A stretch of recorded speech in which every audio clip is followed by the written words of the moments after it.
নমস্কার, আমি ডায়েট নদিয়ার তৃতীয় বর্ষের শিক্ষার্থী। আজ আমার বিষয় হলো শিক্ষার উপাদান। যে কোনো মানুষ তার নানা অঙ্গ প্রত্যঙ্গের যোগফল হিসাবে একটি পূর্ণরূপ হয়, ঠিক তেমনি শিক্ষারও সঠিকভাবে পরিচালিত হওয়ার জন্য কতগুলি অঙ্গ প্রত্যঙ্গ রয়েছে, যার সাহায্যে শিক্ষার অস্তিত্ব বোঝা যায় এবং এই শিক্ষা প্রক্রিয়াকে ফলপ্রসূ করার জন্য উপাদানের প্রয়োজন। শিক্ষা একটি জীবনব্যাপী প্রক্রিয়া, যার পরিধি খুব ব্যাপক। উদ্দেশ্য: ১. শিক্ষার্থীরা শিক্ষার উপাদানগুলি কী কী জানতে পারবে। ২. শিক্ষার উপাদানগুলির ভূমিকা সম্পর্কে জানতে পারবে। ৩. শিক্ষার উপাদানগুলির মধ্যে সম্পর্ক স্থাপন করতে পারবে। ৪. শিক্ষার উপাদানগুলির পরস্পরের মধ্যে মিথস্ক্রিয়া সম্পর্কে জানতে পারবে। শিক্ষার উপাদান: শিক্ষক, শিক্ষার্থী, পাঠ্যক্রম ও বিদ্যালয়। আমরা সবাই জানি যে শিক্ষা কখনো থেমে থাকে না। আমরা বিদ্যালয়ে পড়ি বা বাড়িতে থাকি, কোনো না কোনোভাবে আমরা জেনে বা আমাদের অজান্তে, আমরা পছন্দ করি বা না করি, কিছু না কিছু আমরা সবসময় শিখে যাচ্ছি। তার মানে এর থেকে প্রমাণ হচ্ছে যে শিক্ষা একটি ধারাবাহিক প্রক্রিয়া। বর্তমানে আধুনিক শিক্ষা ব্যবস্থায় শিক্ষার প্রধান 4টি উপাদান রয়েছে, যথা: 1. শিক্ষার্থী বা শিশু। 2. শিক্ষাদাতা বা শিক্ষক। 3. শিক্ষার বিষয়বস্তু বা পাঠ্যক্রম। 4. শিক্ষার পরিবেশ বা বিদ্যালয়। শিক্ষার্থী বা শিশু: যে কোনো শিক্ষা ব্যবস্থার প্রধান উপাদান হলো শিশু, কারণ এদের অস্তিত্বই যদি না থাকে তাহলে শিক্ষার প্রয়োজনীয়তাই বিলুপ্ত হয়ে যাবে। শিশু বা শিক্ষার্থী এমন একটি সক্রিয় সজীব উপাদান যে এটি আছে বলেই যে কোনো শিক্ষা ব্যবস্থা একটি গতিময় রূপ পায়। তার কারণ শিক্ষা শিশুর চাহিদার উপর নির্ভর করে।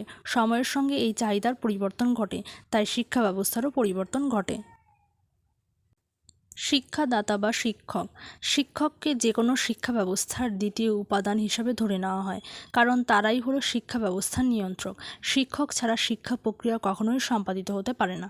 পরিবার একটি সীমিত জায়গা পর্যন্ত শিশু শিক্ষার দায়িত্ব গ্রহণ করে, কিন্তু পরবর্তীকালে এর গুরুভার শিক্ষককে পালন করতে হয়। তিনি শিশুর স্বাভাবিক কৌতূহলকে নিবৃত্ত করেন, অসহায় ও অপরিণত শিশুকে সমাজের উপযোগী করে তোলেন।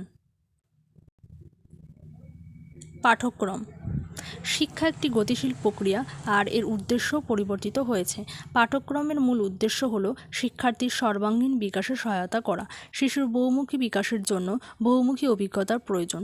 বিদ্যালয়ের শ্রেণীকক্ষে, পাঠাগারে, পরীক্ষাগারে, খেলার মাঠে, এমনকি শিক্ষকদের সঙ্গে দৈনন্দিন মেলামেশার মধ্যে দিয়ে শিক্ষার্থীরা যে সমস্ত অভিজ্ঞতা অর্জন করে থাকে তারই সমন্বয় হলো পাঠ্যক্রম। শিক্ষার পরিবেশ বা বিদ্যালয়: শিক্ষার কাজ তখনই সার্থকভাবে পরিচালনা করা যেতে পারে যখন একটি নির্দিষ্ট স্থান থাকবে এবং এই স্থানটির পরিবেশ ও আদর্শ শিক্ষাদানের সহায়ক হতে হবে, যেটি একমাত্র শিক্ষা প্রতিষ্ঠানের পক্ষে প্রদান করা সম্ভব, যেখানে শিক্ষার্থী ও শিক্ষকের মধ্যে ভাবের আদান প্রদান হবে। খেলার মাঠ ছাড়া খেলোয়াড়, জল ছাড়া সাঁতারু যেমন তৈরি হতে পারে না, তেমনি বিদ্যালয় ছাড়া শিক্ষার্থী কখনো পরিপূর্ণ মানুষ হিসাবে তৈরি হতে পারে না।